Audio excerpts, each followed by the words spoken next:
Welcome in. Hiya. I got, Welcome in. Hi. Good to see you. Um, let's see. Might be a quiet class today. Let's see who arrives and we've got actually a big class today. So I'm gonna just dive right in and do our check-ins. Obviously, it's our last week, and we've kind of saved the big meaty one until last. So let's do our check-ins and get started. Juliet, how are you? Good to see you. Yeah, I'm doing good. Yeah.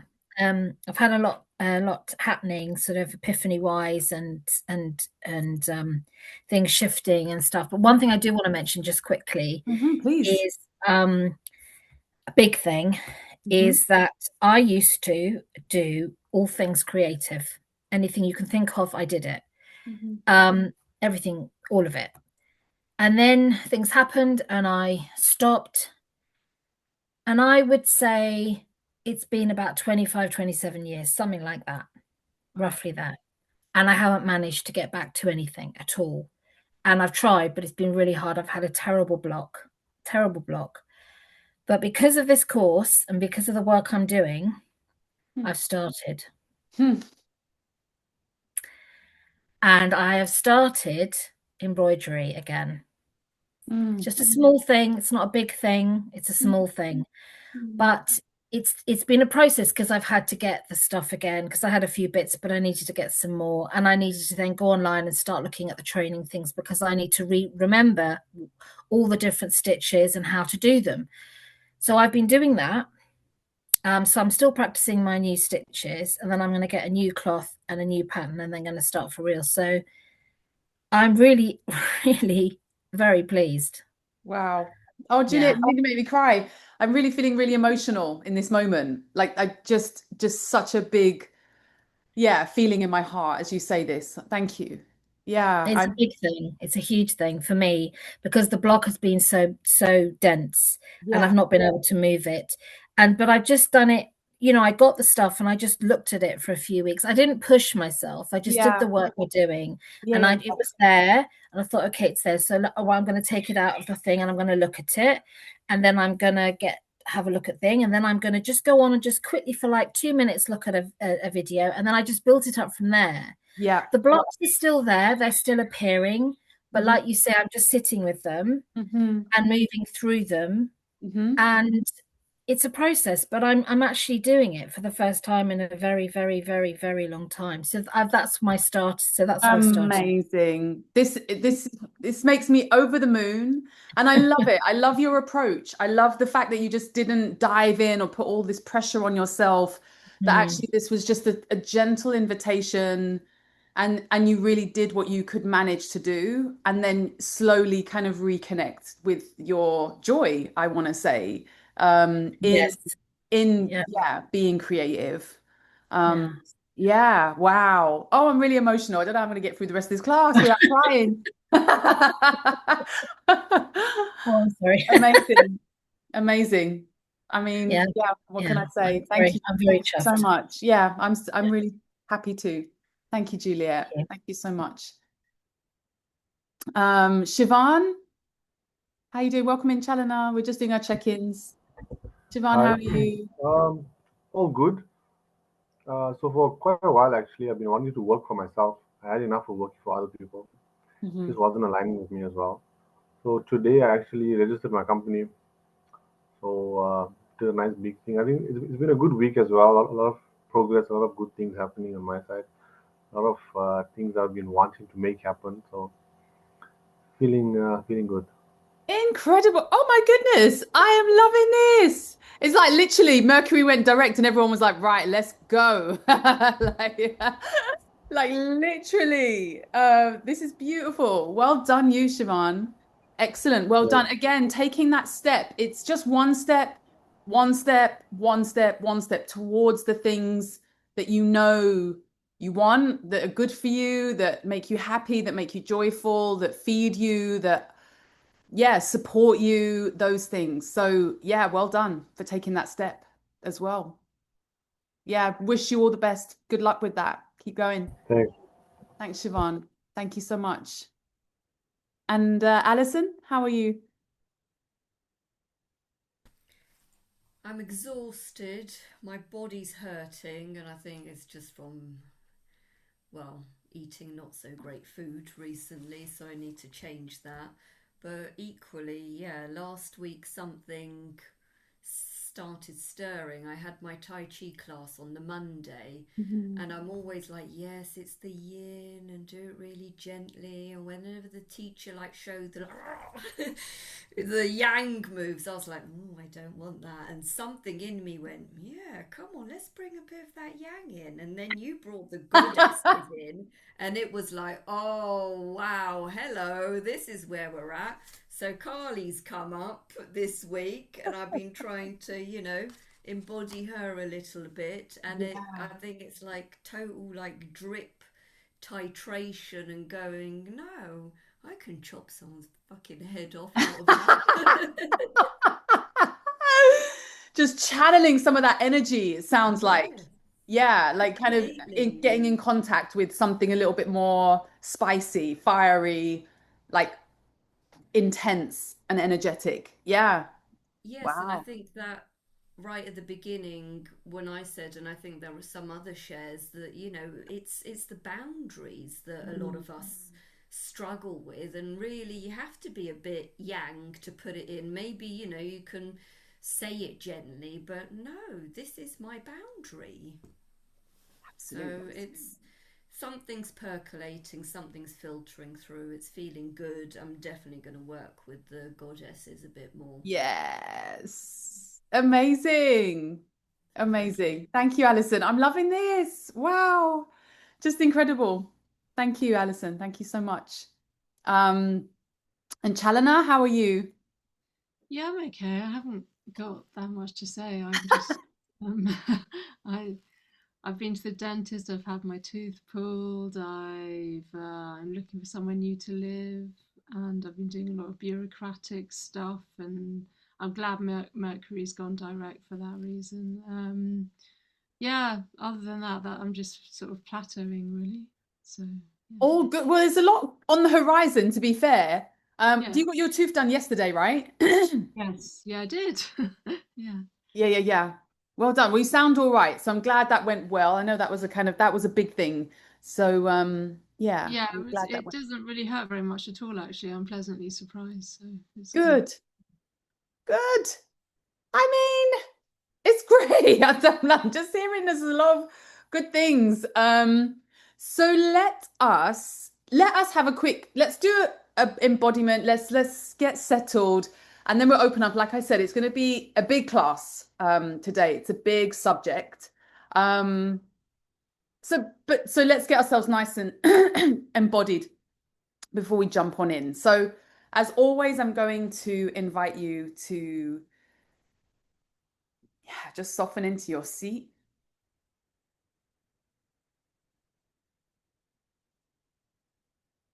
And just noticing the parts of your body that can come into contact with the support.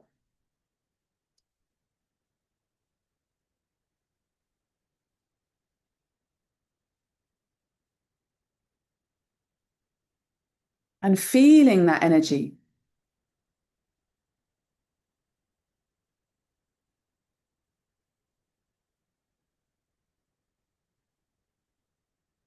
of being held.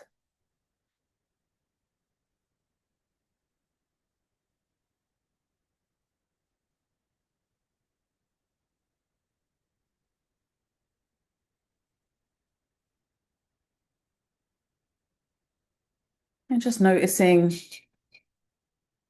which parts of your body are able, ready to soften and let go.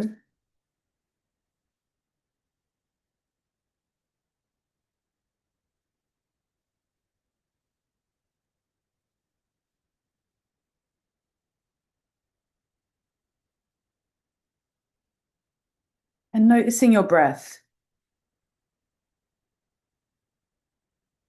by just letting your breath be natural, almost like letting your breath breathe your body.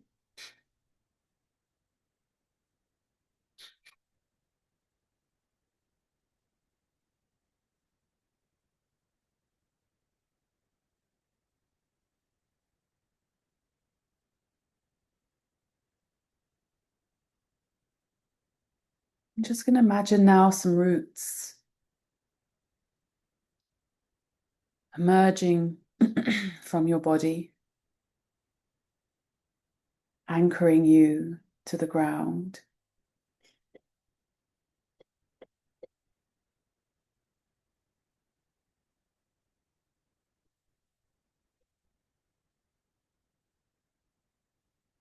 Connecting you to the earth.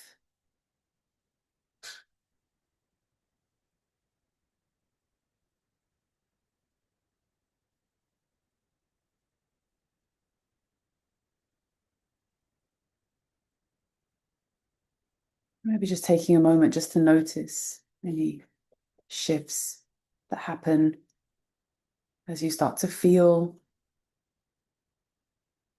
more grounded.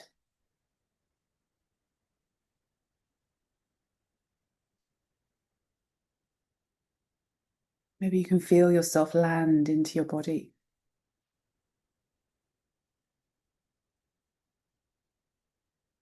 Maybe you notice the breath gets deeper and longer, more steady.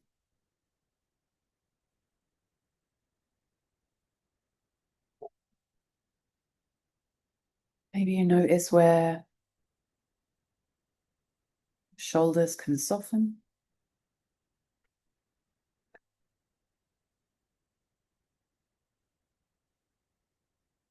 Or any other part of your body is able to soften.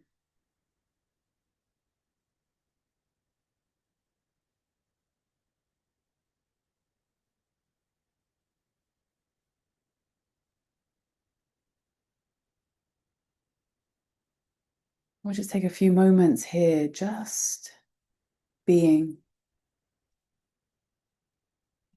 in the body with your breath, just noticing things that come up, sensations, thoughts, feelings.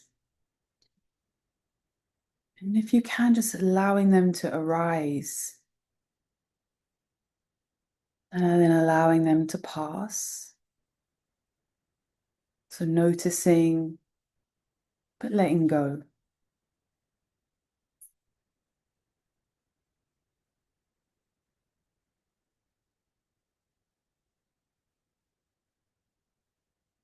So any story or narrative,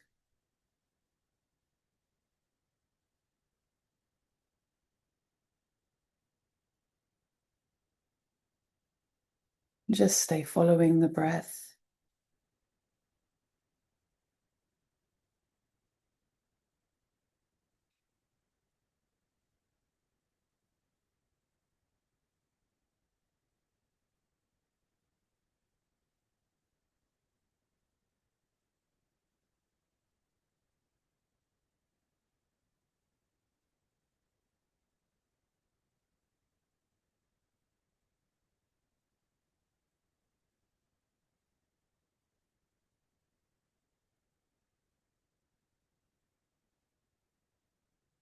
Just staying with that practice of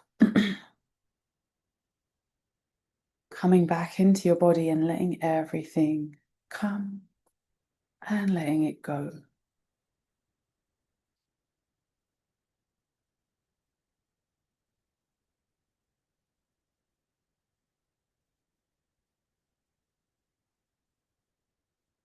Where this moment, you feeling grounded, feeling safe, feeling supported, is more important than anything else.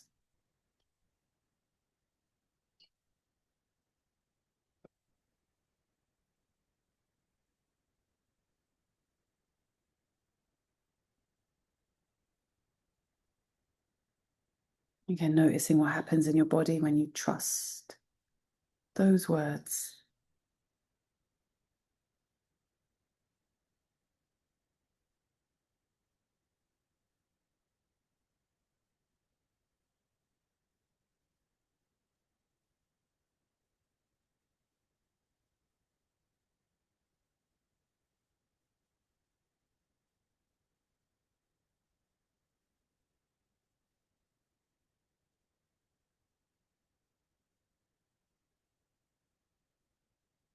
And just bringing your awareness to your heart now.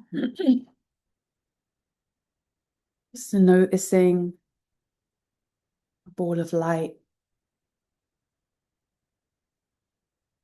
or even just a ball of energy in your heart, and just notice the size. Maybe it's small, maybe it's large. Just connecting to the energy of your heart center.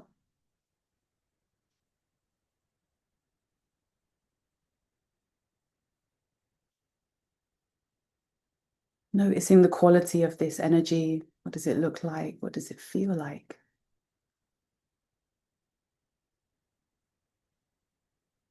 I'm going to invite you to allow that light, that ball, or that energy to grow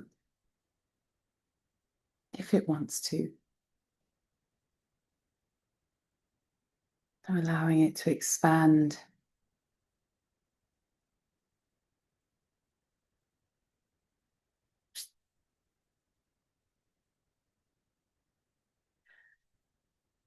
Expand out of your chest. And just noticing how big it wants to grow. And just allow it to have a mind or its own freedom. Maybe it grows to your body, to the room, to your house, to your road, to your whole country, to the whole world. You're just allowing that energy of your heart to expand in the way that it wants to.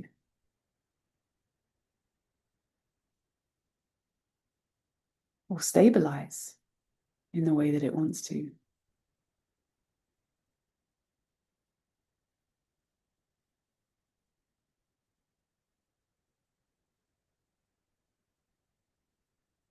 You can take both your hands to your heart now. Connect with that energy, that force of light, of love, of courage, of expansion.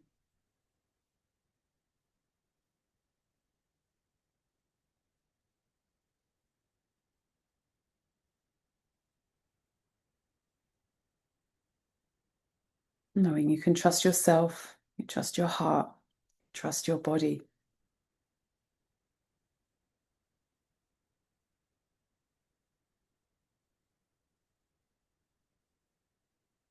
And when you take care of that, everything else takes care of itself.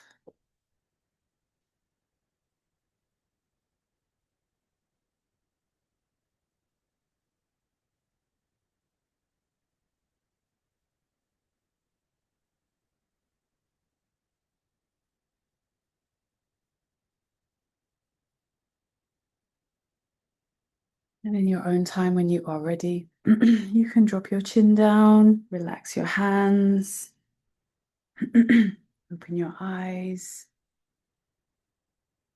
and bring your awareness back.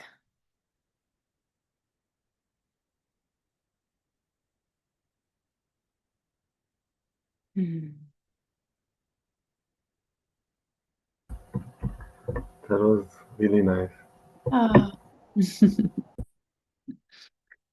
Good. Okay, because we want to be nice and grounded for this class. So I am going to share my screen now, and always haven't done this right. So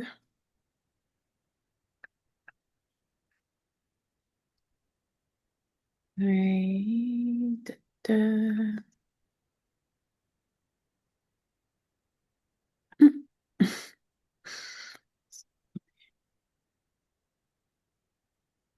Okay. Okay. So this week we are talking about the narcissistic wound. It's a big one. Okay. Um, so previously in this course, I talked about this as a dynamic between the empath and the narcissist. So if many of you have been online, you may notice that there's a lot of material out there on narcissism in general, but particularly narcissism and empaths, like this dynamic. Yeah. So kind of it's talked about a lot online. So if you've ever had any kind of relationship that you suspect to be narcissistic, and you've done a little bit of a Google search, and then just be absolutely flooded with lots of stuff on narcissism. So this particular class is dedicated to knowledge that's out there and what I believe is solid knowledge that actually will help you in this area, particularly in relationships. So, as you all know, there's a common adage, yeah? There's this kind of that there's an eternal or innate relationship between a narcissist and an empath. I do not subscribe to this narrative. I think it's unhelpful for empaths. Actually, I think it's an disempowering narrative. Um, there is a relationship between predation and naivety. Yeah, so we know that. So that's a fair point. Yeah. And as we said, we've seen before, yeah. Naivety is not the same as innocence, yeah. That kind of purity of heart or thought. It's not the same thing. And so the empath narcissist dynamic that oftentimes people are talking about is actually an archetypal relational dynamic. Yeah. So it's not like a thing that's set in stone. It's an archetypal energy that plays out. So obviously, because we've talked about archetypes, we know that archetypal energy appears when we're not in touch with the unconscious, when the unconscious is ruling or moving through our lives more powerfully than we're aware of. And works with imbalance. Yeah. So when we're thinking about balancing, this is where we can start to shift this dynamic is through balancing these two forces. Yeah. Predation, naivety. So this class is specifically about the narcissistic wound. So it's not really about narcissists and empaths, although we will touch on this. It's really about the narcissistic wound. Which leaves us all vulnerable to this relational dynamic. Yeah. And we'll talk a bit more about this. So I do have resources. So if for anyone who suspects that they may be in a relationship with a narcissist, who wants advice about how to manage their own energy in a relationship with someone that they suspect is a narcissist, I have some resources. So if you need that from me, you let me know and I can share those. But this today is not really about that. It's not really about this relationship dynamic. Yeah. Obviously, what do we know? What is narcissism? I think it's important, first of all, just to talk about narcissism itself, because I think there's a lot of um, misinformation out there. We know narcissism comes from the Greek story of Narcissus, who was, very handsome Adonis young man who looked in the water and fell in love with himself. And basically, everyone, each story is slightly different. He love himself so much, he just knew that there was no one else that's going to love him as much as he could love himself, and he killed himself? Or was he just so obsessed with himself he just fell in the water and drowned? We don't know, but ultimately we know that his over obsession with himself led to his own demise. Yeah, we know that. So narcissism comes from this story of Narcissus. And I know nowadays, everyone's getting called a narcissist. Everyone's a narcissist. People we don't like, we just say don't like, we just don't like them. They didn't do what I want them to do. They're not who I want them to be. So they're narcissist. Like this is so common these days. Yeah. And actually narcissism, the actual real, like, like medical, like diagnosis of like narcissistic personality disorder is actually incredibly rare. There is not that many, like real narcissists. It's rare, actually. And so it's like, I think it's less than 1% of the whole like population. Yeah. So there is just not like what we're talking about is something else. Yeah. So when we're talking about what we're describing as narcissism is likely something else. Yeah. It's not this narcissistic personality disorder. I didn't know this before I did this course, but narcissistic personality disorder has got nothing to do with childhood trauma, like attachment. It's got nothing to do with that. It's a personality disorder that doesn't seem to have I mean, it must have a genesis, but like in the DSM, that's what it's not connected to, like, your upbringing or your trauma and things like that. So obviously, we know narcissism in this sense as NPD, as in narcissistic personality disorder, is basically a personality that is characterized by grandiose feelings of self, like ideas of grandeur, exaggerated feelings of self-importance, and lack of capacity to empathize. Yeah. So it definitely has got a lack of empathy, is very much part of the narcissistic personality disorder. So that is what narcissism is. So if we're looking at like the kind of medical, all right, what is narcissism? That's what it is. Yeah. Okay. So what is the narcissistic wound? This is something different. Yeah. So the narcissistic wound is related to attachment wounds. Yeah. It's related to unmet attachment needs or trauma in childhood. As we know, has everyone here heard of attachment theory? Is everyone here familiar with attachment theory? I'm guessing it, most of you are. So obviously we know attachment theory is, the idea that the way in which we receive love in childhood goes on to inform our sense of self, and the way in which we build relationships in adulthood. And so everyone, all of us, to some extent, to some degree, have a narcissistic wound. Because as children, we are yet to learn that the whole world doesn't revolve around us. Yeah.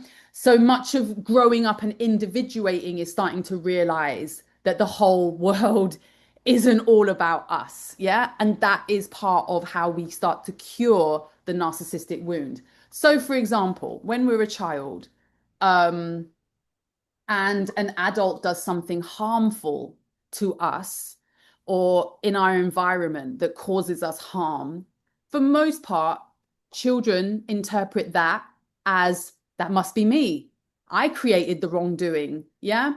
Because children are yet to understand that basically the whole world doesn't revolve around them. So if you understand how the child's psyche works, that's how we start to absorb and learn about the world. Yeah. So when bad things happen, oftentimes the child internalizes that unconsciously. Yeah. And then this becomes an unconscious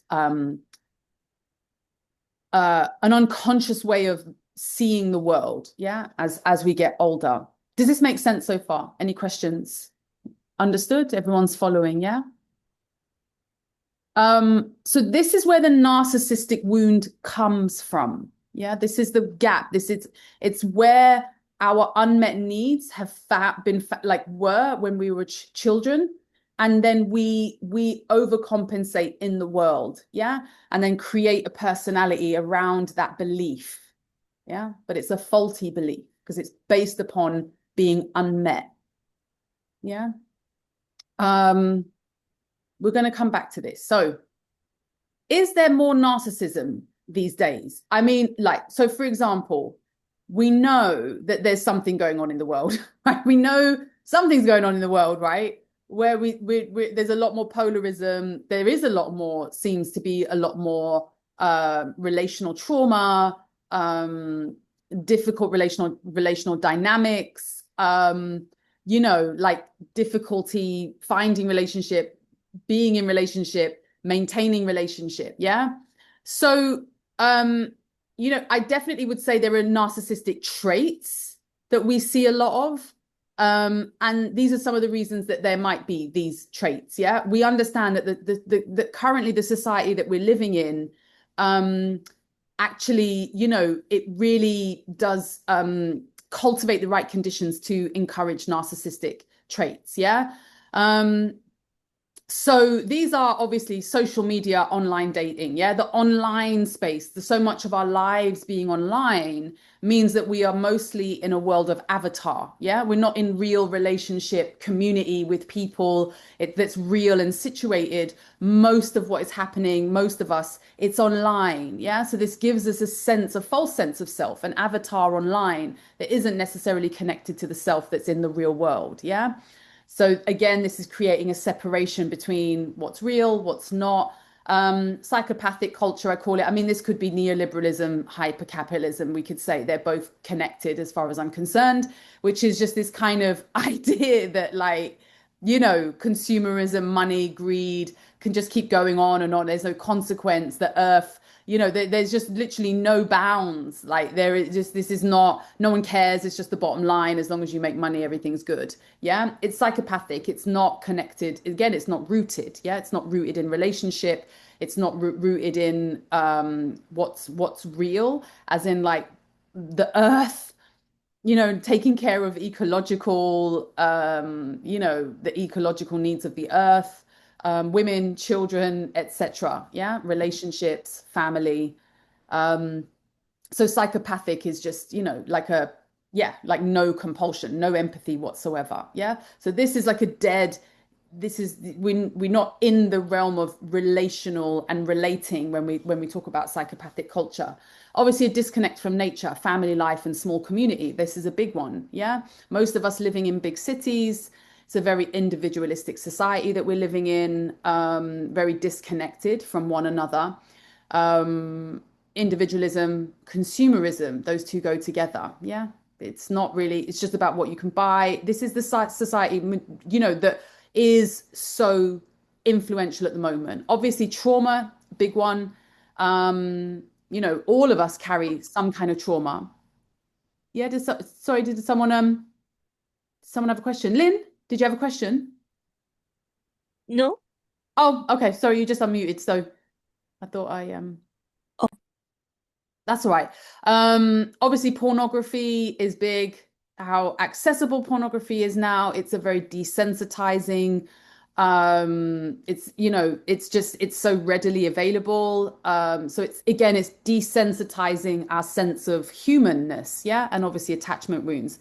So these could be some of the reasons why we see more what we call narcissism, yeah. Why are we calling everyone a narcissist these days, yeah?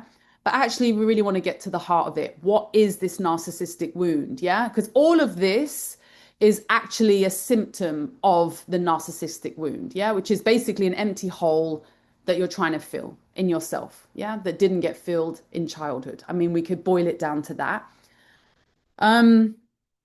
So how does the narcissistic wound show up? Yeah, narcissistic wound primarily shows up as shame. Yeah. So healthy shame is the acknowledgement that we've done a bad thing and it motivates us to put things right. Yeah. Healthy shame. It's a good thing. We need it. Yeah. We did something wrong. We do it. We make it right. Yeah. It's what helps us repair relationships, actually. It's like, shit, shouldn't have done that. Feel bad. Let me make it right. Yeah. Unhealthy shame is the inability to distinguish between I've done something bad and I am bad. Yeah. So healthy shame is like, I did a wrong. I did wrong. Um, Hold on. Sorry, did you see that? It's asking me to force quit. Why are you telling me to do that? Anyway, I don't want to do that. So my computer's like, do you want to force quit? No. So this is the difference. Yeah. So this is where the narcissistic wounds show up, right? Because the narcissistic wound is a kind of emptiness that says it must be me. It must be me. I've done it. I'm bad. I am the bad I am like that is because the whole world is revolving around you because we have yet to heal this wound that has been developed, that has been created in childhood. Yeah. So this shows up in two ways. The narcissistic wound will show up in two ways: offloading and taking on more, i.e., so there'll be people that are like offloading the shame and going, it's not me, weren't me, weren't me. No, no, no, no, no, no, that's not me. And then there's the opposite of the person who takes on more shame that says, ah, it was me. It must be, I'm the bad person here. I've done everything wrong. Yeah. So we see this is a dynamic that mirrors one another. Yeah. So when we talk about the empath and the narcissist, actually what we're talking about is two people with a narcissistic wound. One usually likes to offload and the other one likes to internalize. Yeah. So this is often what's happening. And so the cure always is individuation, wholeness. Always is always the cure. It's always the answer. Any questions? Comments? Thoughts? Okay. So, yeah, Alison, did you want to say something? Yes, I think how you've put it, the narcissistic wound, it makes a lot more sense. Good. I'm I glad. think, I've heard of, narcissistic fleas and stuff like that, but yeah, it's a wound essentially. Yeah, it feels like it fits nicely. Absolutely. Absolutely. And to some extent, we all have it. Like, there is like, even for those of us who haven't had deeply traumatic childhoods, to some extent, all of us basically are working with a childhood mind, a view of the world that was developed in childhood and depending on the experiences that we encountered when we were children. Yeah. So sometimes I always say, like, shadow work is I sometimes say it's inner child work. So ultimately, sometimes when you're dealing with your shadow stuff, you're actually dealing with your inner child stuff, the way in which the younger parts of yourself see the world based upon the experiences that you had. Yeah. When you start to see it through the child eyes in your adult self, you start to see how the world becomes conceptualized. Yeah. And then we start to think, like I said, we think the whole world revolves around us. And so the dynamic, so when we talk about this dynamic, obviously, we know of the offloading narcissist because that's the one everyone talks about. Yeah. That's the one everyone goes, they're bad, they're bad. The one that doesn't take responsibility, no accountability, defensiveness, blame shifting, denigration, avoidance, obviously gaslighting we could add in there. Yeah. So basically an absolute inability to take any, like literally like, no, wasn't me. Yeah. It's like literally Shaggy saw me on the counter. It wasn't me. Yeah. Like literally, caught me in the shower. No, it weren't me. Like literally absolute inability to take responsibility. Yeah. So we know this is the one that everyone talks about. Everyone goes, they're bad. Those are kind of narcissists. They're bad. Yeah. They're destructive.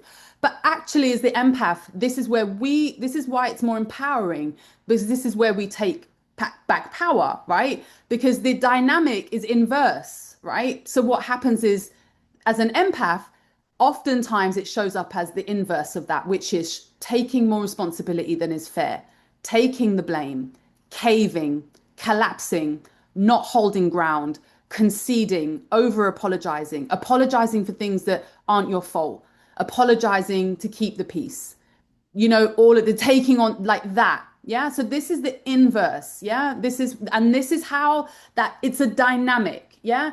Both people are served in this dynamic. Yeah.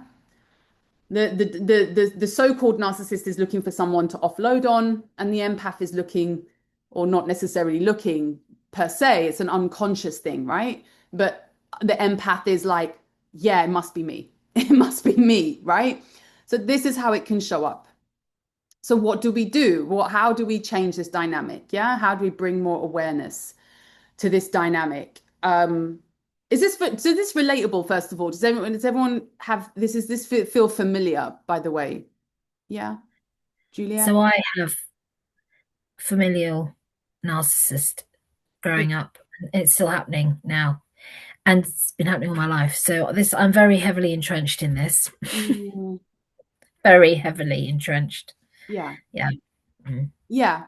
Yeah. Yeah.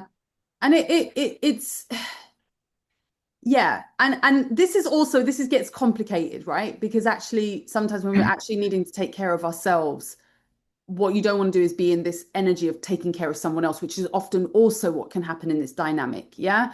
Which is that you can see that someone is like the way that they are because they've had a difficult childhood, right? And then there's still this need to kind of feel like, I need to look after this person. I can help them. I can, and all of the things that we've already discussed, yeah, can show up. Whereas taking on too much responsibility and too much of the kind of the sense that you are the one that's responsible for the state of the relationship. Yeah. So when we talk about a narcissistic wound, what we're talking about in the Jungian sense is no self. Yeah. So, when we talked about the four parts of the psyche, yeah, we had the self with a capital S, which is, you could say, the soul, the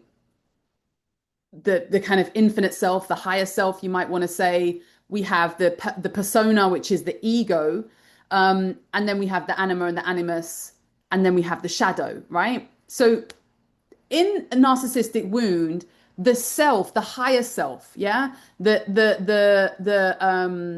self that's connected to source, we maybe want to say, the soul, is so this part of the psyche is the part of the psyche that has the capacity to regulate the conflicting and wounded psyche and nudge it towards integration. Yeah.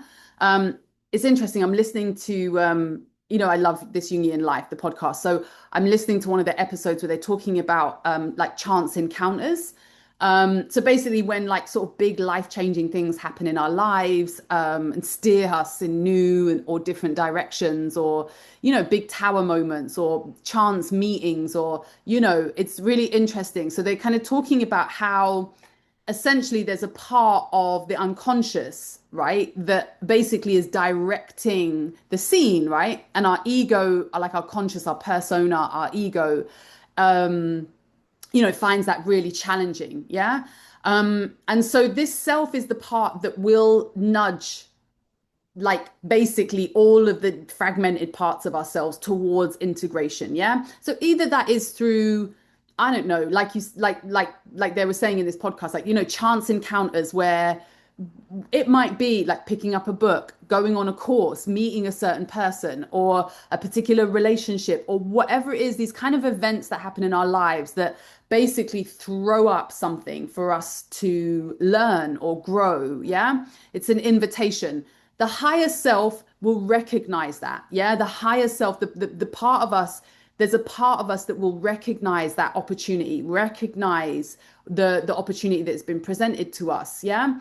But with the narcissistic wound, yeah, it's basically unable to recognize those invitations towards integration. Yeah. So the deeper this wound is, the harder it is to find an integrated psyche. Yeah. So, this is like, so basically it's born from unmet needs. So insecurities, fear, deep feelings of unworthiness lie underneath the narcissistic wound.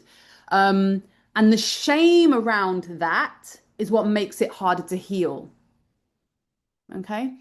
So what we notice is that the offloader kind of narcissist, yeah, rarely will find their way to integration. Yeah. Because oftentimes it's a constant pushing away. Yeah.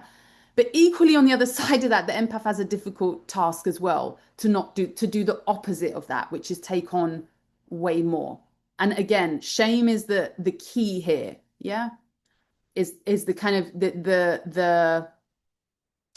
the vehicle of the psyche that perpetuates this fragmentation. Yeah. And so most human beings, through relational contact and mirroring, have the capacity to self-correct and heal. Yeah. So most of us learn lessons through relationships. We learn about ourselves. That's often where our biggest leaps in growth of our sense of self comes from, is in relationship. However, some psyches are so rigid and fearful it is very difficult for them to ever become integrated. Yeah. And so we see people like this will suffer incredibly, particularly over time. So I don't know if you've noticed, but you don't really see that many. Yeah, you don't see that many happy older narcissists. Yeah, like it's a young we know narcissism is a young person's game. Yeah, we must know that, right? It's not an old person's game. It's a young person's game. When you're young and you're beautiful and stupid, it's okay. You can get away with that kind of behavior. As you get older, it's not possible, right? So it actually gets way more and more difficult. Julia, no? You say yes, no? What's your experience of that? For them, yes. Yeah. Yeah. For them, not changing, yes. Not changing and carrying it on into adulthood and old age, then yeah. But you think you might be able to, you try so hard to, one day you think you might change them, and you can't change them. You cannot change them. And it's very difficult to deal with. And it's not your responsibility to either. And this is where it comes for the empath, right? Is that it's not our responsibility to take on who other people are and who they choose to be. It's our choice to direct and steer our lives in ways that are meaningful and healthy and supportive for ourselves. Yeah. So you see how this dynamic, when we take on that, the heaviness of that seeming like why people will be who they want. I love, there's a Damian Marley song, and then there's a line that said people will always be who they want, and that's what really makes the world go round. That's what makes the world go round, is people are just who they are, right? But actually what part of us is not able to allow people to be who they are and move accordingly. Yeah. This is where that's where our work is. Yeah. And so when we talk about shame, this is where that becomes difficult. Yeah. Because there's a shame attached to the narcissistic wound that says, I am bad, so it's my responsibility to take this on. I am bad, so I'm not taking any responsibility at all. Yeah. And somewhere between these two poles is truth lies. Okay. And part of that is through the self, the higher self, the soul, if we want to say, which nudges us, like I said, which puts us in touch, confronts us with situations, with events in our lives that nudge us towards healing, wholeness, and integration, if we pay attention. But it's always nudging us in that direction. Yeah. So as we know, the story is narcissist, bad, empath, good. Yeah. Aren't you so kind and nice and sweet as an empath? You're so understanding. You're so empathic. You're so kind. And the empath is awful. They're horrible. They're nasty. They're spiteful. They gaslight. We know the story. This is not the story, actually. It's actually a disempowering story, because it means that as an empath, you are a perpetual victim and you are a perpetual target. You are not. You're highly sensitive. That does not mean that you are naive and you are prey. Yeah, there is a difference. And this is where, when we talk about vulnerability and power, this is, again, we subscribe, yeah, to the upside down reasoning of the world that we are living in when we equate kindness with weakness. And ultimately, that's what this dynamic is kindness is weakness, therefore XYZ. Yeah, that's not the case. That's not the truth. We know this. Yeah. Kindness is what makes the world go round, and it needs strong boundaries to protect it. Yeah. Kindness is not an infinite amount of giving and allowing and, letting evil proliferate in the world and being someone else's, punch bag.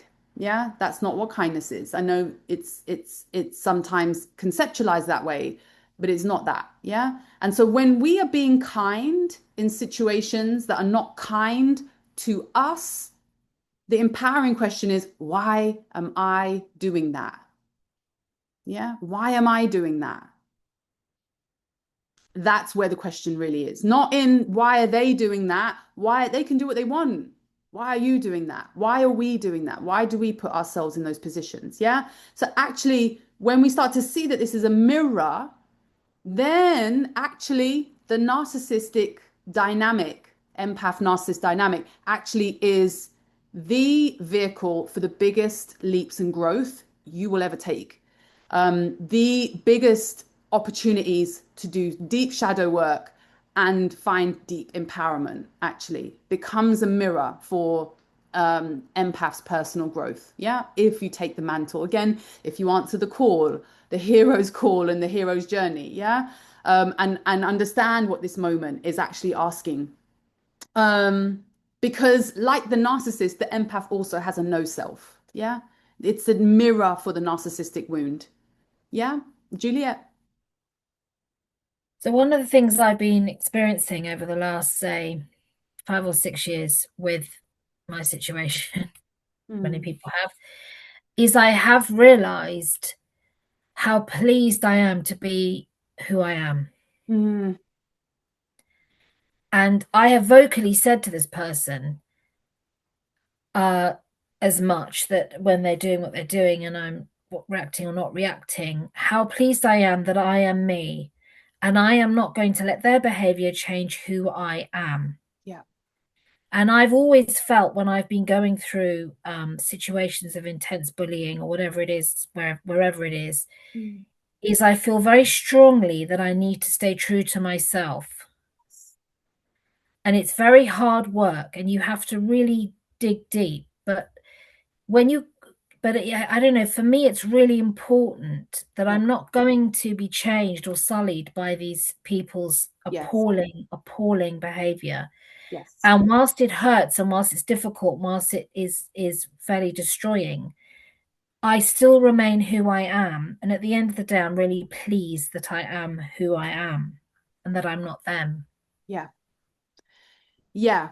And I heard a friend say, and actually, I think it's a beautiful expression that sometimes other people's karma is being themselves, is a living in their own bodies, in their own heads, and walking their life as themselves. Actually, sometimes that's other people's karma, and absolutely right. So, I think Juliet, you're touching on something really important, which is a sense of self. Yeah, because that is what the narcissistic relationship is going to do. It's going to rock and test and push against your sense of self.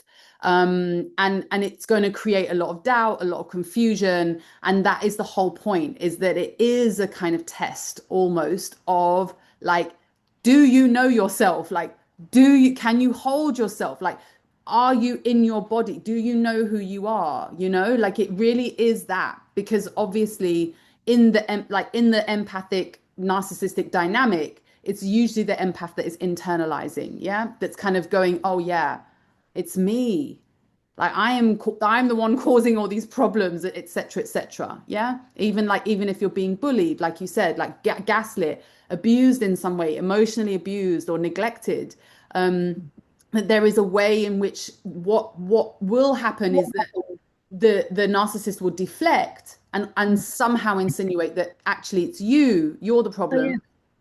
You've created this and you're the reason why they are the way that I have to do this. I have to be horrible to you because you're the annoying one or the bad person, etc. So you're absolutely right, Juliet. Like it's rocking, it's testing you, it's pushing you right in the corner and your edge to trust and sit in yourself and know who you are.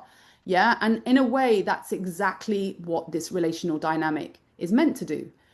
That's exactly it's almost like honing your metal almost, because what it's doing is also exposing your own sense of no self, i.e., yeah, or inability to trust yourself, we could say, yeah, because the narcissistic projects, the empath internalizes. I'm simplifying it. It's usually more complicated. Relational dynamics are definitely, there's more to it than that. But generally, that is basically what's happening when we boil it down. And so, what we can take from the narcissist, from the narcissistic relationship is it puts us in touch with our shadow. Yeah. So I always say what's already in us can't stick. Yeah. So oftentimes, people say things to us or people do things to us. So just think about all the things that are said and done and think about the things that you really pay attention to and go, oh, I can't believe they said that. And usually it's that thing that already is touching something within us that is already there. There's an insecurity or there's already something there. Yeah. Otherwise it wouldn't touch us. We'd be like, I mean, how many things you shake off a day? Yeah. But it's always the things that stay with us are usually the things that are, yeah, close within. Yeah. So in a way, what the narcissistic relationship will do is expose that in like triple time. Yeah. It's like a real deep dive basically into kind of where your own, I want to say wounds, but where your own shadow is. Yeah. Maybe where your own vulnerabilities are.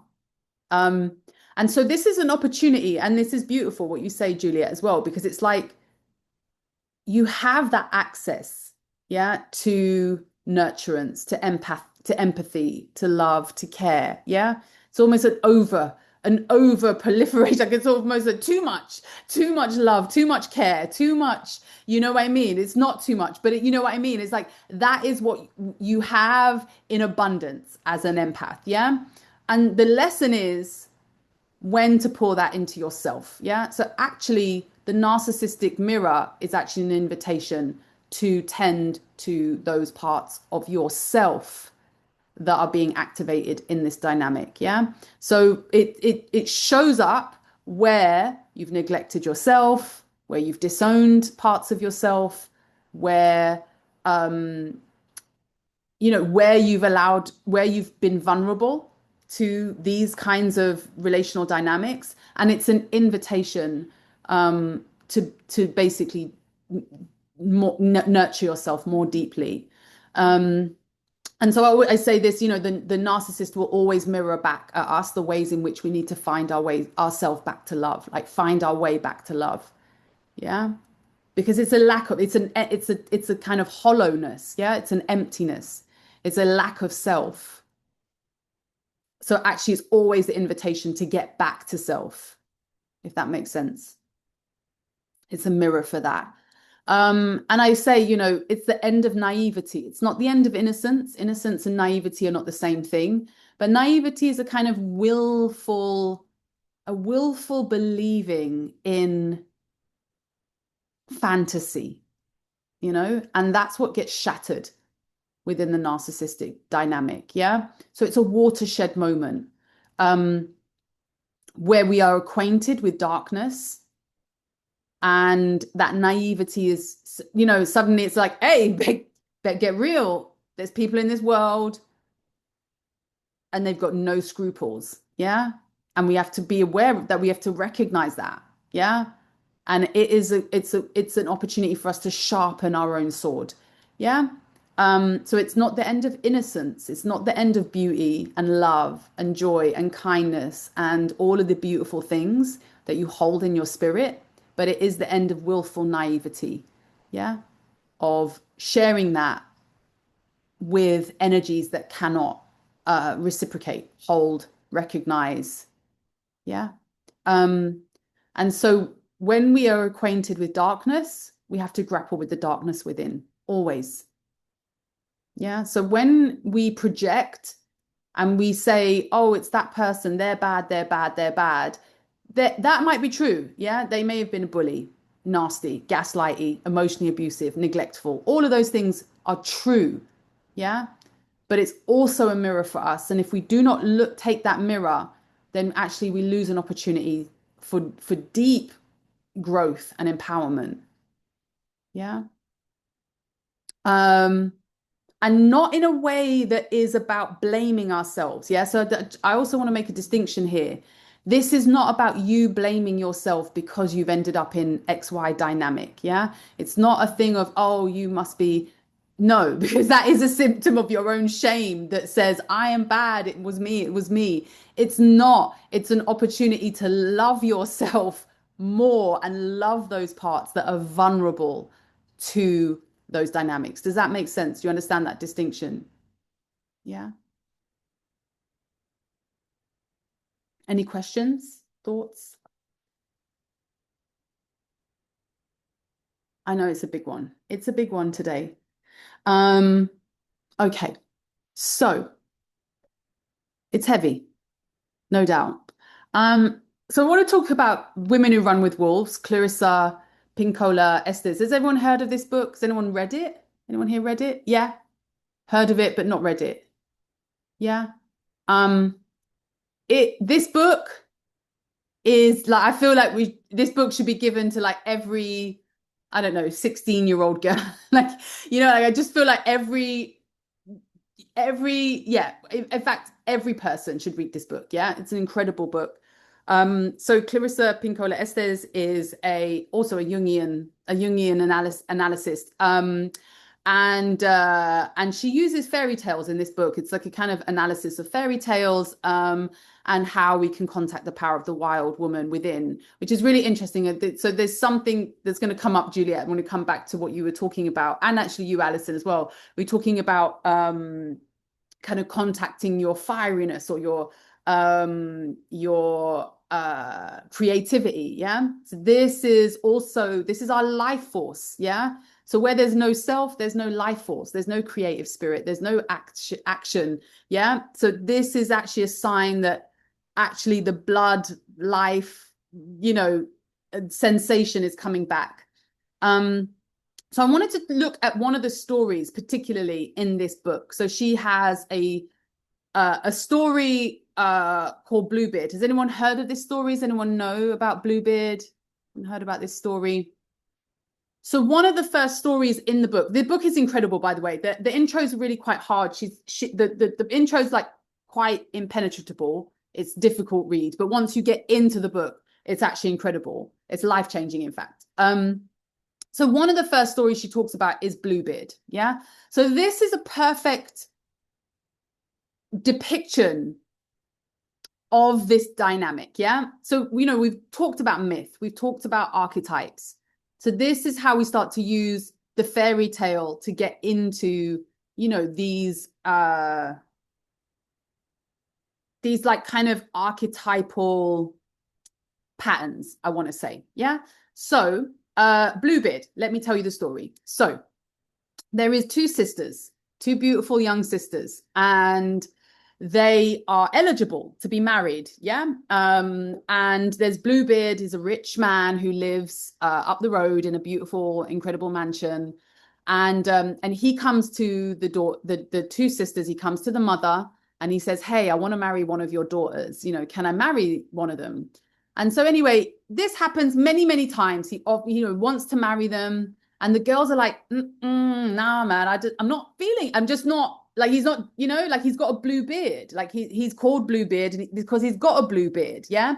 And they're just like, I just don't like his blue beard. Like, it's just something ain't right there for me, So they always make their excuses. And why they can't marry him and why it's not right and da. Anyway, one day, Bluebeard says, "You know what? I'm going to have a party and I'm going to invite them and I'm going to invite a few others." So he invites a few people, the mother, the daughters, and then a few other people from the community.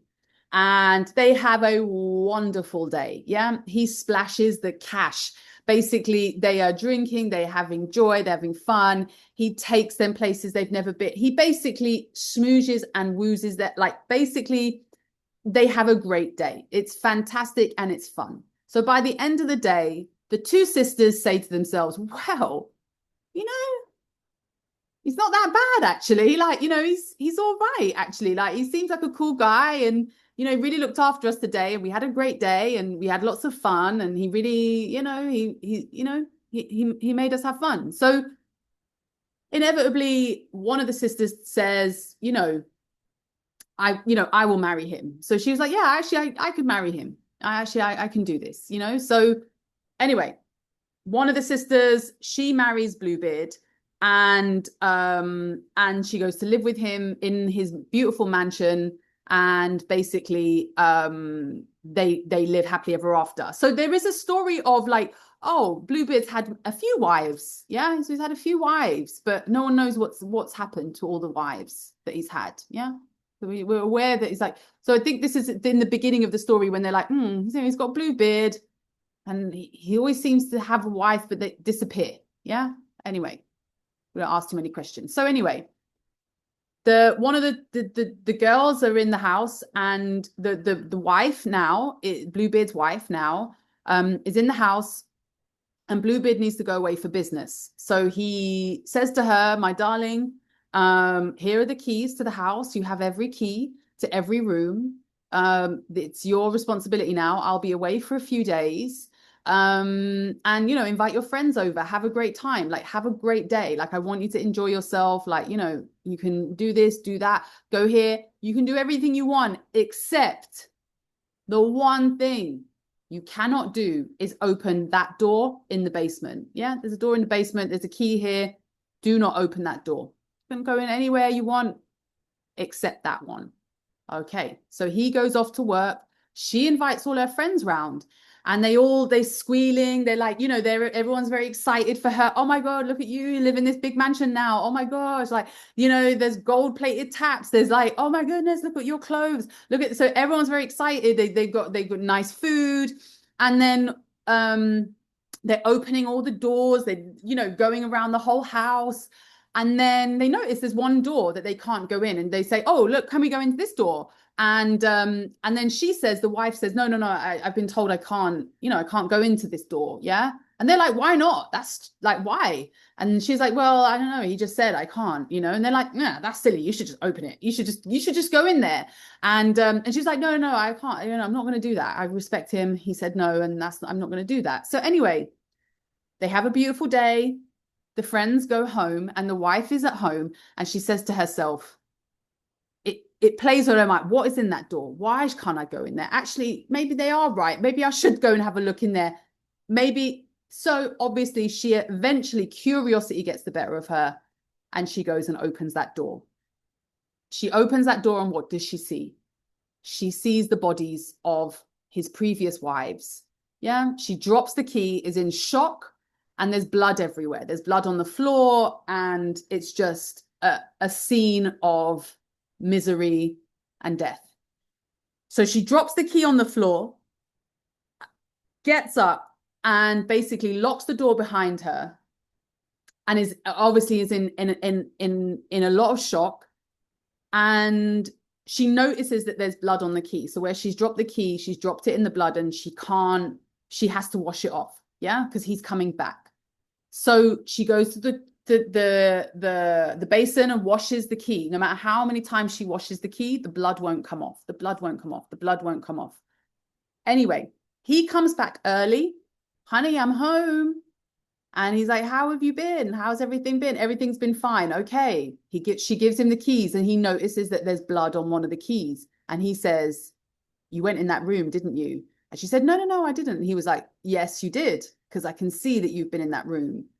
And she's like, all right, yes, I did. But, and then he was like, okay, well, now I have to kill you too. And you are also going to go and end up in that room. And so the ending is basically her finding her freedom, basically. Yeah. She buys some time. He's about to kill her, but she buys some time, and she gets her brothers come and save her. And the brothers kill him. And she is freed. And yeah, he can't do this kind of damage anymore. And that's basically the story of Bluebeard. Yeah. So any thoughts initially from you of kind of what might that story mean? Anything that sort of stands out to you as you hear that? I hope I've shared it well. But yeah, just kind of anything that kind of stands out to you straight away.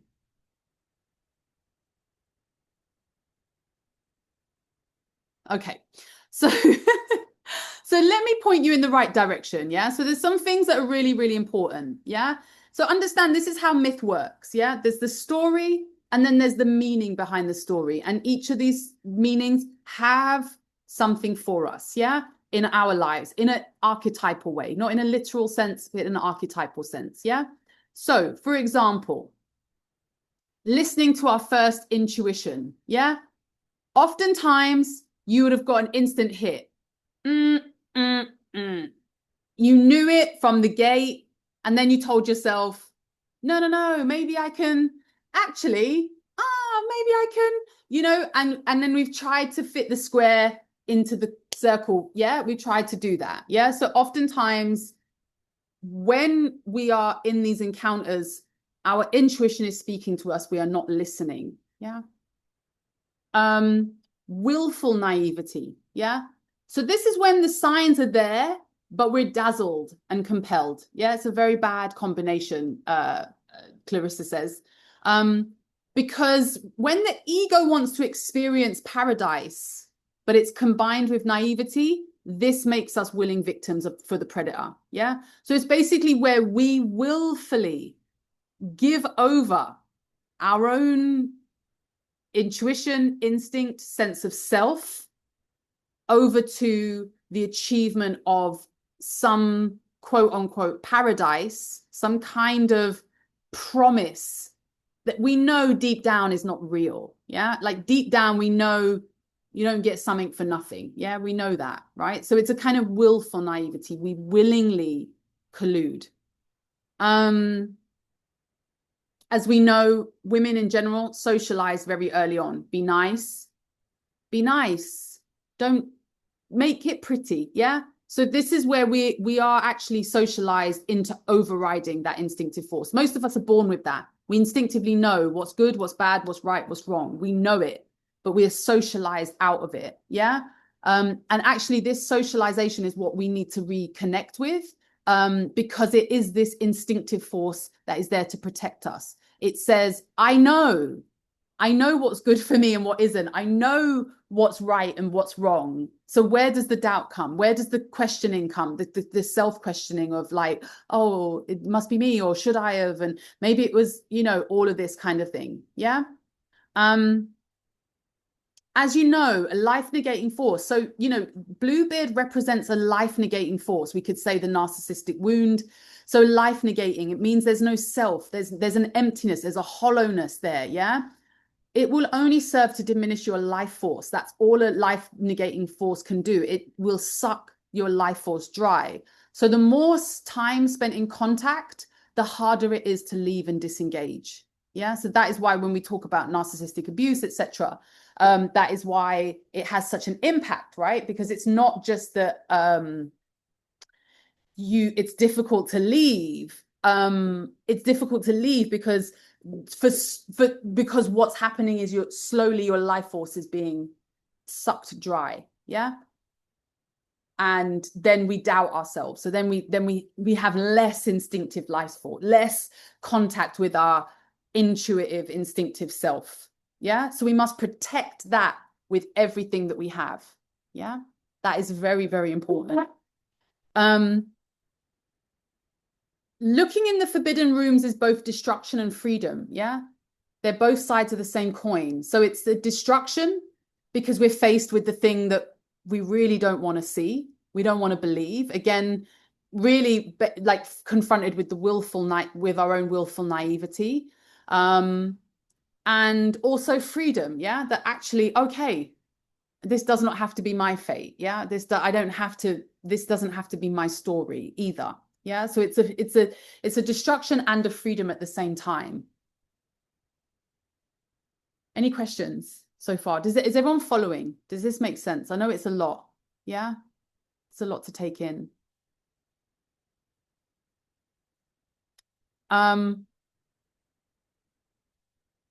Sorry, do you think that our sometimes inability to trust our instincts and go along with them is because sorry, I've got to try and word this.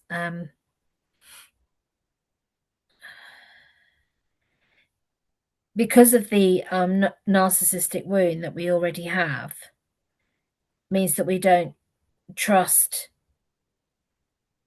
our instincts. Sorry, I actually can't get this out because I've now forgotten my principal thing because my brain's gone. Do you think that we have trouble trusting our instincts principally because we are empaths? No, Right. no, I don't. I don't believe that being an empath means that you are somehow predisposed to be more doubtful of yourself. Yeah. No, Okay. no, let me put this a different way. Mm. It does leave you vulnerable to doubt yourself and your own sensitivity, but that's because we live in a world that this level of sensitivity isn't normal. Yeah, actually, we're living in a desensitized world. We're living in a world that's becoming more and more artificial, more and more unreal, more and more detached, more and more separated, more and more divided. So actually, the state of the empath, which is highly sensitive, connected, feeling, sensate, yeah, leaves the empath feeling more isolated in this world. Yeah. So this is what makes the questioning, because you feel it and you see it, you know it, but you don't trust it. Yeah. Because everything in the environment is saying it's you. You're no, no, no, you're too sensitive. You're too much. No, why can't you just basically do what everyone else is doing, which is, squash everything down and and not be true to yourself. Yeah. So in that sense, yes, I think the environment makes a difference, makes a massive difference on your capacity to trust yourself. I say this as someone who was in a wrong environment for a very, very long time. And it wasn't until I shifted my environment that I was able to have this contact with myself in a way that I was never able to before. So I do think the environment makes a massive difference. Um, but when I say I don't think you're predisposed because you're highly sensitive, I think you're predisposed because you're highly sensitive in an environment that doesn't support or nurture that in the right way. Does that make sense? Yeah, that does actually make a lot of sense. Thank you. Yeah. Does that answer your question as well? Yeah, it does. It's just you're never really sure whether your lack of trust in your instincts and your instinctual force to protect yourself, it is Whether the it comes, last thing that I do. It's the last thing that I do is, well, have up until now. yeah, But it should be the first thing, but it's the last thing. And I think maybe it goes back to what you said about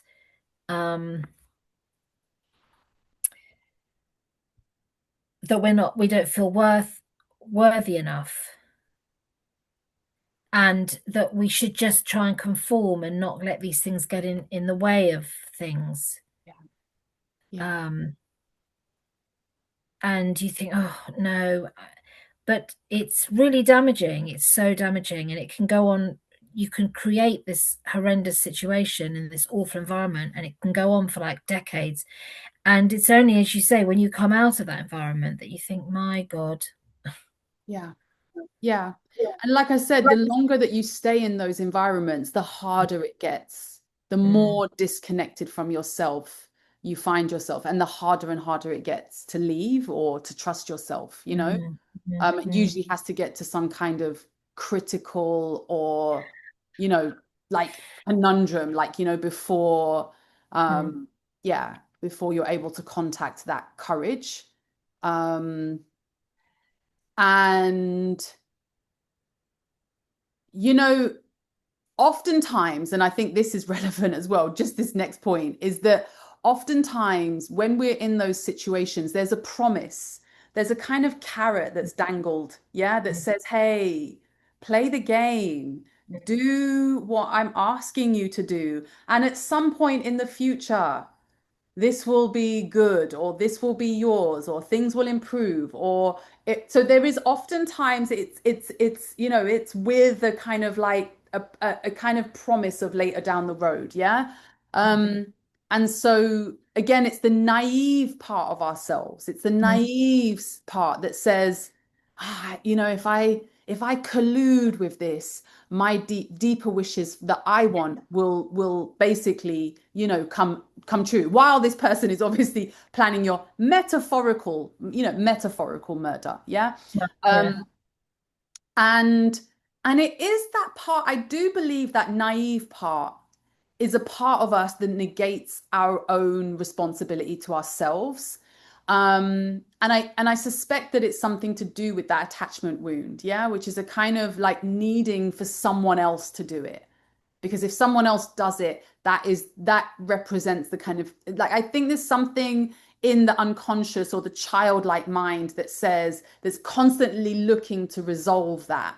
And if someone else does it, then that's what heals it. There's a kind of naive thing. If I can just get someone else to do this thing for me, then that's what will bring the resolution, when actually it's actually our responsibility to take care of ourselves in that way, you know? And like you said, Juliet, oftentimes it's the hardest.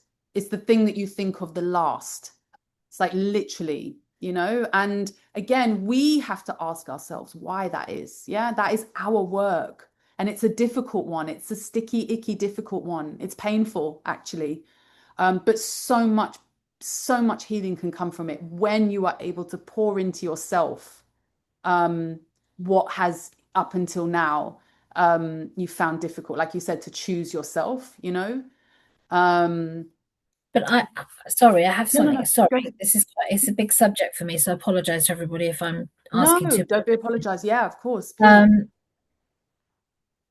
I feel that because I'm an empath, it has created certain needs and expectations in myself which have never been met, by the way, until last 3 years in a new role, in a new place. But I feel that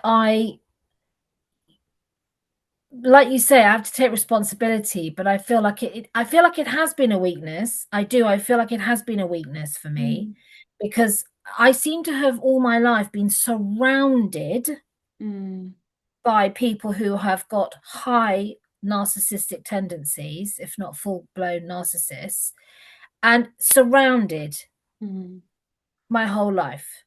Yeah. So why would I necessarily then be surrounded by this? And I asked myself that question. Why do I attract all these narcissists into my life? Why do I attract the same kind of psyche, the same kind of person? I must draw them into me. There must be a reason. And you've said that it's because we have work to do and we learn from that. But then I think, well, they must, like I've said, I think very early on, that I feel like they see me coming. It's different with a family because that's I was going to say, family's different. I think it's much more difficult because you don't have a choice in who you're born into and who your parents are. And I definitely do think when we talk about narcissism, like growing up with narcissistic parents, it's a very different conversation to when we talk about relationships, i.e. adult relationships that we end up in or find ourselves, whether that be friendships, work, you know, significant partners, etc. You know, and again, this is not about blame. So I think it's really, really important, again, not to get into that place where you're going, it's my fault, I have attracted this, there's something in me that makes this happen. I think it's really, really important that's not the narrative. That's not the story. But I think we also have to acknowledge that there's a dynamic that happens that somehow suits both people, which is that there is somebody to offload on for the narcissist, and then empath also gets this what did you call it, Alison? Knight in shining armor, knight in shining knight in shining armor syndrome, with this kind of sense of like responsibility to others, you know, that I must sacrifice myself for everybody else, that somehow if I don't do that, that's what leaves us vulnerable. And the reason why we have that is because there is oftentimes underneath it is a lack of sense of self. There's a kind of wound that says, I am not worthy. I don't think that I'm allowed to put myself first. That actually I have to, for whatever reason, I'm a bad person, so I have to make myself useful around here. Maybe that comes from a childhood belief that says, you know, if I don't do this, I won't get love. And if I don't get love, I don't survive. I mean, that is ultimately, you know, you think about the childlike mind. If I do not get with the circumstances within which I'm living, I don't get fed, I don't get, you know, so there is a whole way in which our psyches are grown and built around the love that we receive when we're younger, and how we then understand what love is.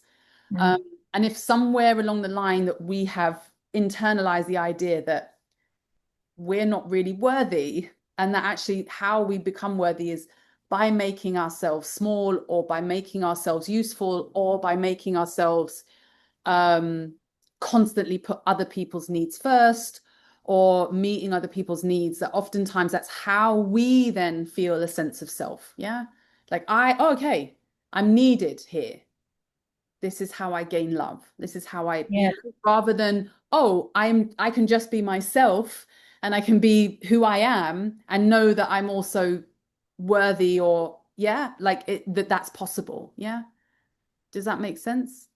Yes, complete sense, absolute sense. And I have started to make some of those changes since I've been on this course, so Good. it's very interesting. I'm testing it out. It's Yeah. very interesting how other people are responding. And I don't think it would be any coincidence at all, Juliet, that you are making these changes and somehow your creative life force has returned. Oh, really? There is absolutely no, there's no doubt in my mind that those two things will be connected. Because what is happening is that's what's happening to your life force. It's being taken, drained, sucked dry. So as you lay those boundaries, suddenly you've got more libido for yourself, more libido for your creative life force. Yeah. And Clarissa says as much in this. This is what the dynamic will do, suck you dry. That's what it sucks you dry until you got nothing left for yourself.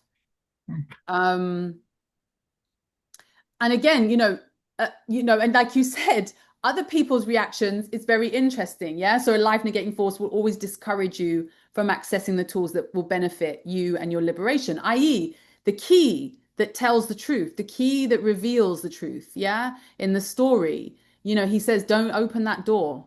Don't open that door.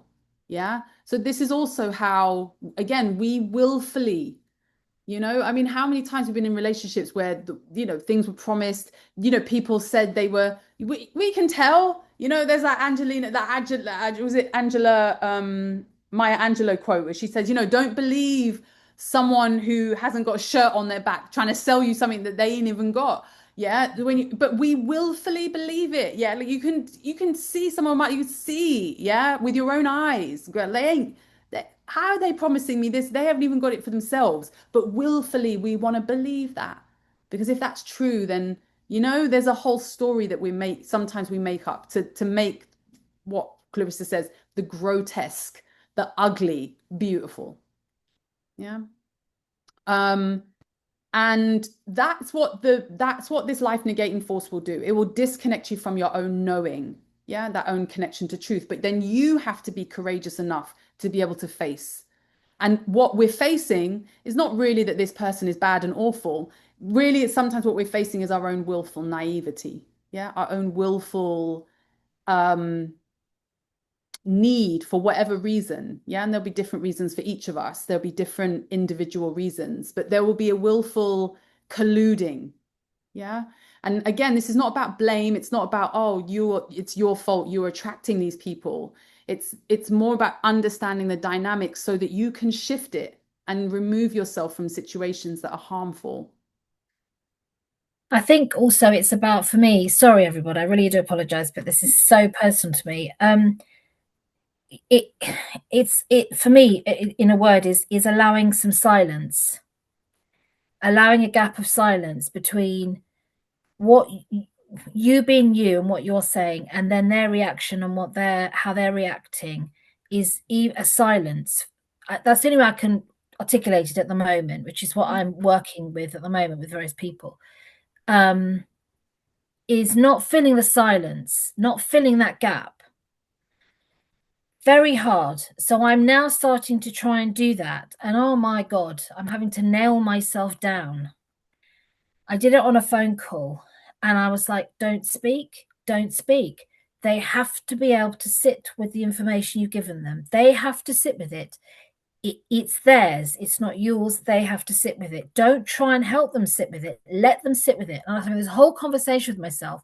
And eventually they spoke. And actually the conversation then was fine and ended quite quickly. And I thought, oh, okay. Well done. Well done. Well done. Wow. Well done. Yeah, absolutely. The filling in of the gaps. Yeah. Yeah. Where you're kind of bridging the gaps between, yeah, again, that, yeah, absolutely. Yeah, well done. I think my power lies in my silence. I know that's a very bizarre thing to say, but I have recognized that my power lies in my silence and not necessarily my words. Absolutely. Because I've said what I've said. I am who I am. This is what I'm doing. This is where I am. This is so there's no you're not overproving, you're not overworking, you're not trying to meet everybody and run up to them and find them where they are. You're saying this is where I'm situated. And I kind of like it here. This is comfortable. So if you want to, you can meet me here. We can meet in the middle. If you can't meet me in the middle, I'm afraid I'm not coming out of this center because when you're in your center, you are connected to self. You are connected to you. You're connected to your truth. You're connected to what's right for you. And it's just not coming off that center for others. Absolutely. And kind of tending and making and creating and bridging lot of energy, a lot of that energy now, it comes back to you now. What you can do nice things for yourself now, you can do your own creative projects now, you can start to enjoy life because life force has been freed up. You're not there tending and, like you say, bridging that gap. It's right here with you where it should be. You know, so well done. I know that that's not easy. So well done. Oof. And well done for, again, seeing it. That's what needed. That was what was needed. And you know, so yeah, it's not easy. You know, we can get all the theory, but it's not easy, you know? No, it's not. To actually do it. So you're doing it. Keep going. And I hope that you will continue to see the rewards because I think it's the rewards that you see in your life that start to say, oh, this is real, this is true, this is right. And it's encouraging to keep going. You know, it's that's your feedback now. It's a positive feedback that says, right, this is the way. This is the way. Yeah. Yeah. So just to finish this slide off, the friends in the story, the ones that go, hey, open the door, go on, open the door, go on. They are the nudges from the psyche. Yeah. The ticks, the curiosity, the bit that says, hold on a minute, that ain't right. Or hold on a minute, that don't add up. They said this, but they're doing that. And now it's those parts that are alerting us. Hold on a minute, this don't add up. I sometimes have a saying, when the math ain't mathing, actually the math does math.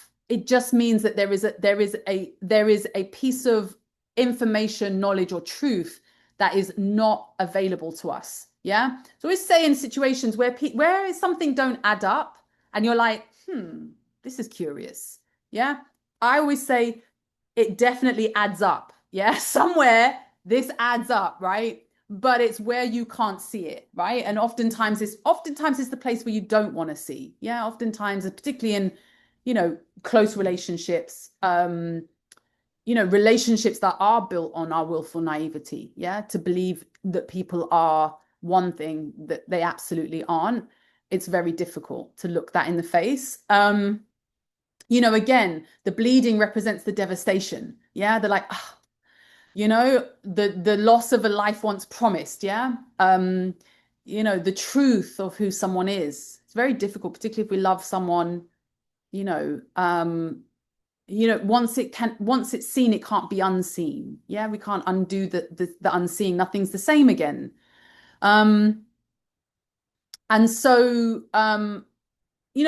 what Clarissa says is that, we're not afraid of the dark. And, that's when we talk about our wild instinctive, selves, or our renegade qualities. It's our renegade qualities that are needed when we need to face the dark. Yeah, the dark of life negating force. You can actually use it and alchemize it. It's actually one of the most powerful. You can actually chew it up and eat it and use it as life force, when we can alchemize it in the right way.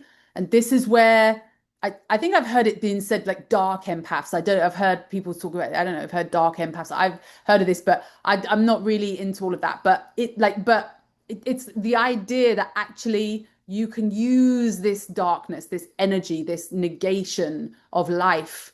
You can alchemize it and use it and turn it into life force. That's actually also the gift of an empath.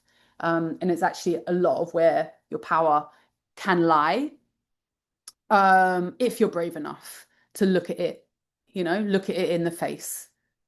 And so just a few. I'm not going to go into all of this because I want us to move on and get into the practical. But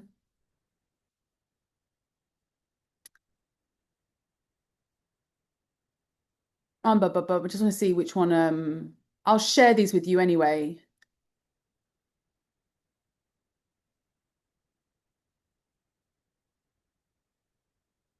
Yeah, just in terms of the darkest, the deep shadow work that can be inculcated. So just one of the quotes from the book where she says one of the least discussed issues of individuation is that as one shines light into the dark parts of the psyche as strongly as one can, the shadows where light is not grow even darker.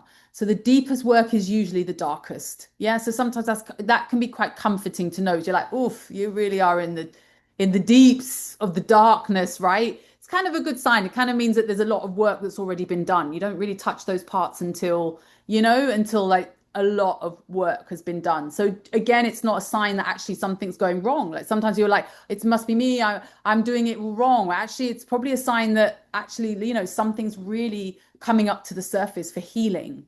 So be hopeful in that. Yeah. I'll finish with this one quote from Clarissa. And she says, the final takeaway is wild woman teaches women when not to act nice about protecting their soulful lives. I mean, obviously, this is for men and women as well. So, but this is, specifically, and we can say this in the feminine. Yeah. So this would be like the anima, yeah, for masculine, yeah, this aspect of the psyche that is disowned and discarded. So wild woman teaches women when not to act nice about protecting their soulful lives. So the wildish nature knows that being sweet in these instances only makes the predator smile. When the soulful life is being threatened, it is not only acceptable to draw a line and mean it, it is required. When a woman does this, her life cannot be interfered with for long, for she knows immediately what is wrong and can push the predator back where it belongs. She is no longer naive. She is no longer a mark or a target. And this is the medicine that causes the key to finally stop bleeding. Yeah. So this is the importance of the boundaries. It's so important because you are protecting your own soulful life. You are protecting your life force and you're protecting what must be protected, which is love, empathy, compassion, kindness, warmth, understanding, witness, holding, the beautiful things in life, the things that make relationship possible, the things that make trust possible, the things that build our lives. To protect them in ourselves is to protect them in the world. Yeah. So it's knowing when to do that. And that's why I say, Julia, it doesn't surprise me that as soon as you sort of lay these boundaries, suddenly there's life force, energy ready, your creativity coming back, energy coming back, you're freeing up some of this shadow that's here that actually wants to be metabolized. It wants to be utilized. It wants to move. It wants to come into through the world, through your creativeness, through your expression of self.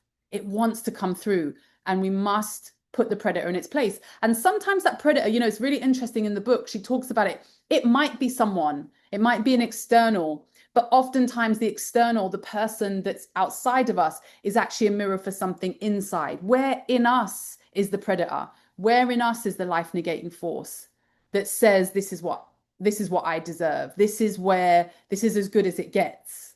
Yeah. Where in us is that? And again, not as a way of blaming ourselves, but in a way of contacting where is that incredibly vulnerable part of ourselves that desperately needs us more than anything, needs our love, our tending to, yeah, and our protection. Does that make sense? Understood? So let's get into our journaling today. As always, I'm gonna give 10 minutes. I think it's long enough. So where have you encountered someone that you suspected to be a narcissist? What were the feelings that you were inculcated? Yeah. So looking at this encounter, can you distill about 3 to 5 words to describe how how this encounter, this relationship, what it's left you with, how it makes you feel. So just a kind of some words, yes, and distilling some words. And then thinking about kind of what your hopes, fears, or desires for that relationship were. Yeah, like maybe in the beginning, or maybe during. Yeah. So where were the hopes? Where were the dreams, the desires? Yeah. What was there? And also, if you can, distill that down to 3 to 5 words. Does that make sense? Does everyone understand? Yeah.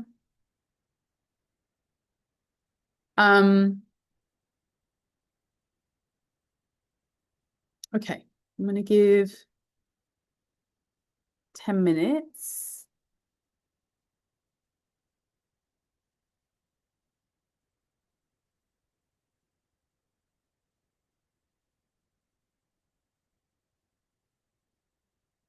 I'll be back in a sec.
How are you all doing?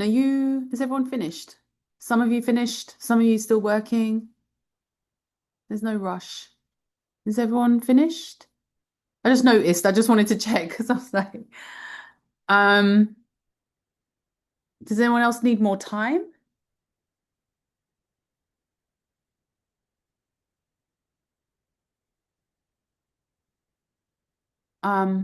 Okay. So maybe we're good. Because I really would like us to do the practical.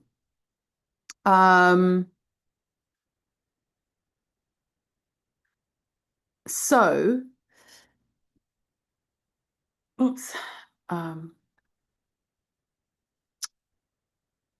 How did everyone find that?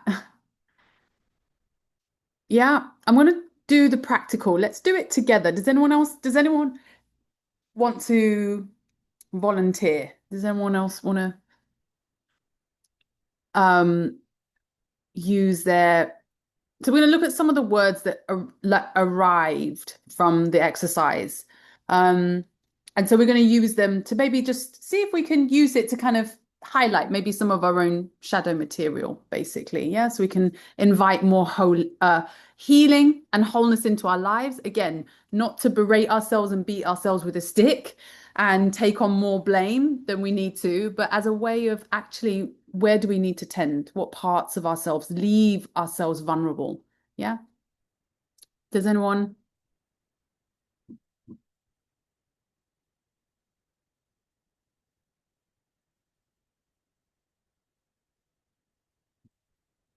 Anyone? Juliet?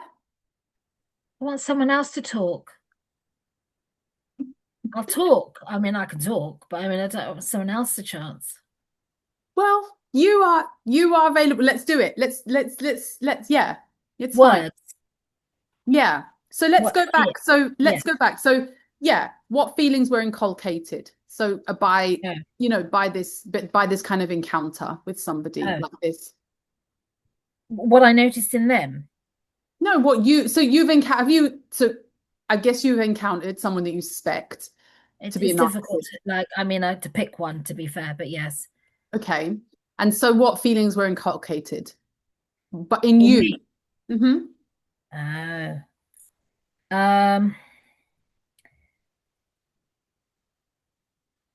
Oh, I see. Just a few, three words is fine. Just three yeah, words that really distill like what did that make, how did that make you feel? Like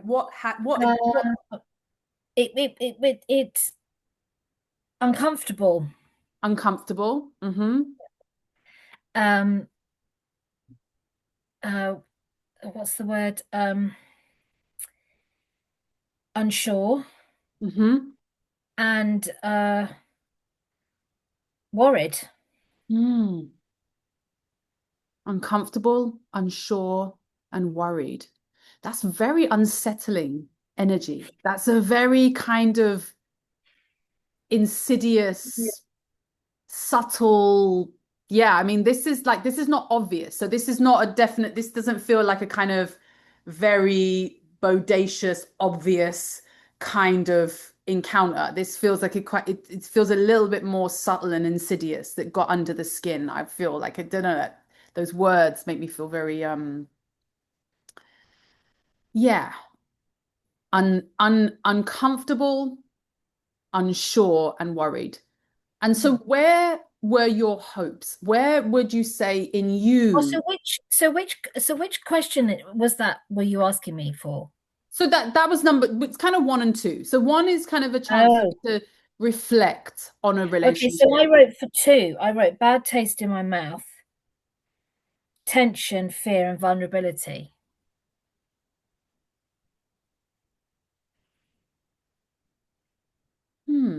Interesting. So what were the hopes? Go back to the hopes were that I suppose that or desires. Yeah. I wouldn't be confronted by that. I wouldn't have that. I wouldn't have those feelings. I wouldn't be confronted by that type of person. I wouldn't be having to be near that type of person and communicate with them. Let's try and talk in positives, yeah? Because everything's like kind of like everything's like kind of like take that away, take that away. But actually, I kind of want you to think about where your like hopes were or fears and this is oftentimes this is before we realize. So this happens usually before we contact the difficult feelings, before we contact how difficult this person is and what they bring up in us that's difficult. Usually there's something more positive that's a kind of like, whatever that might be for you. Is there anything that you can say that there was a hope, or is this a family member, or was this a relationship? My neighbor. Interesting. So first impressions or first thought, yeah, like where was that for you, that first kind of impression? Not good, because I see things and I understand things very fast. It doesn't take me much time. So you saw this from the beginning? Yeah, from the beginning. But but obviously it's different because it's obviously someone who's a very close proximity physically to you. Yeah. So that it makes sense that there would be some part of you that says, I need to make this relationship work in some way. Like I need to find some kind of place. So where was that? So words to describe that part in you that said, if I'm nice to them, if I cooperate with them, what was that? Where was that? That was if I just go along with what they're saying and I go along with the things that they're talking about, which are making me uncomfortable, and I just smile and go along with it. Don't necessarily agree with it, but just go along with it for the general purposes of us being neighbors. And not be confrontational and just not say how I feel, but just try and keep things peaceful and yeah. Okay. So this is important. So this is a very small experiment. Yeah. This can't fully highlight all the dynamics that's happening here in this relationship with your neighbor. But there is a relationship between I feel uncomfortable. This is concerning. Like that's what's happening in you. Yeah. In you, that's what's going on. Like, oh, this doesn't feel right. I know that what they're saying is not true. Like, right. But then where is the hope? The hope is, well, if I just don't say anything, I'll keep the peace. Like it just smooths things over. But we know that that is not what cures the difficult that that's inculcates. So there's a relationship between those two things. Yeah. Does this make sense? Do you understand what I'm saying? Yeah. Yeah. Again, it's not to say that you should do this or you should do that, or you shouldn't do this or you should do that, but bring light to these dynamics, yeah, so that you can start to change your part. And when you change your part, you change the dynamics, yeah. That I'm guessing this is someone who has like very like out there views, or says like quite eccentric and like, maybe even offensive views on the world. It's just how this person is generally, their personality. Just a bit. Yeah. And it's not necessarily that you have to go on a crusade to save this person from themselves, but there is something about you being in your truth. Yeah, that somehow what happens is when you're in contact with someone like this, like you're leaving yourself behind, yeah, in order to kind of like placate their worldview, and so the discomfort isn't necessarily the discomfort of what they're saying, it is, but it's also the discomfort of you leaving yourself. Does that make sense? Yeah. Yeah, I think that she probably thinks I'm very peculiar. I know she probably does. Because I go forwards and then I pull back and don't want to talk to her, don't want to have anything to do with it. But yeah, I've never been rude, I've never been nasty, I've never said anything horrible ever. But I did shine the light on her once, on what she was like. I did shine that light on her and she took it very well, but I could see it had affected her. Yeah, and there are ways in which residing in our own truth is going to be uncomfortable for other people. Their discomfort with you being in your truth is not your problem. And that is not to say that you should go around, I don't care, whatever. That's not what I'm saying. Yeah. That's not No. what I'm saying. We don't want to be confrontational. That's not the aim of the game. But the aim is to be residing within our truth. And those that feel discomfort, that's not your problem. You do not need to carry their discomfort with you being in your truth. You see that? You're holding the discomfort of not being true to yourself in order to avoid that person holding their own discomfort, you just standing in your truth. Mm. Yeah. I think, because I was told by my certain family member, you've got to be nice, you've got to get on with them. You mustn't quarrel with your neighbors. You mustn't quarrel with your neighbors because you might need them. I said, well, they might need me. And we don't have to quarrel. Yeah, No. there is a place where, where people can be themselves and we don't need to quarrel. We don't need to fall out necessarily. No. But yeah, this is complicated. I have to say, I'm looking at the time and I know we're going over, but Sorry. this is no, don't be sorry at all. It's complicated. Relationships are complicated, yeah. So this is a very simplified, exercise, yeah.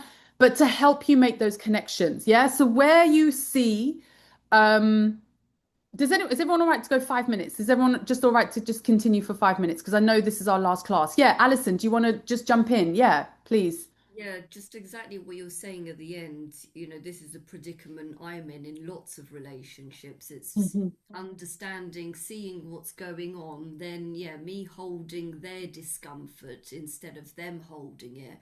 And how do you be in that relationship without quarreling with them? Yeah, it depends. Yeah, I think there isn't one answer here, I would say, because each relational dynamic is going to be unique. But I would say relationships that require you to abandon yourself, like require you to disconnect from your own truth, your own sense of what's right, your own center, are, again, relationships that are, I want to say life negating. Do I want to say that? Maybe. Yeah, maybe that is the right word. Yeah. They suck you dry. They suck you dry. Yeah, they're not relationships that support you. And so when we ask ourselves, again, it depends. Like I get the neighbor, you can't really do much about that. You'd have to move house. You'd have to, that I get it. Like, there's different constraints that are in place there when there's a necessity to kind of, family members, for example, as well. Yeah. There's different ways to manage those kinds of relationships, but relationships that we choose to be in, relationships with friends, partners, lovers, or whatever. Yeah. Those are where we get the power to choose. And to a large extent, this exercise is maybe more geared towards those kinds of relationships, because that's where we get to decide, hold on a minute, why am I choosing this? Like, why am I in relationships that require me to abandon myself? And that's where your question is. And when you reflect in these words, you might find the answer. You might find it. Yeah, that it's in those reflections, those. So how does that make me feel? And what are my hopes for it? Oftentimes there'll be a relationship between those two things. Yeah. And sometimes we go headlong into relationships that are the absolute opposite, the absolute opposite of that. Seeking the exact thing that will never be found in that place. Yeah. And so these are some ways that we can start to contact, well, why might that be? And again, come back to our rain meditation, curiosity, compassion. This is not a blame game. This isn't about blaming yourself for attracting narcissists.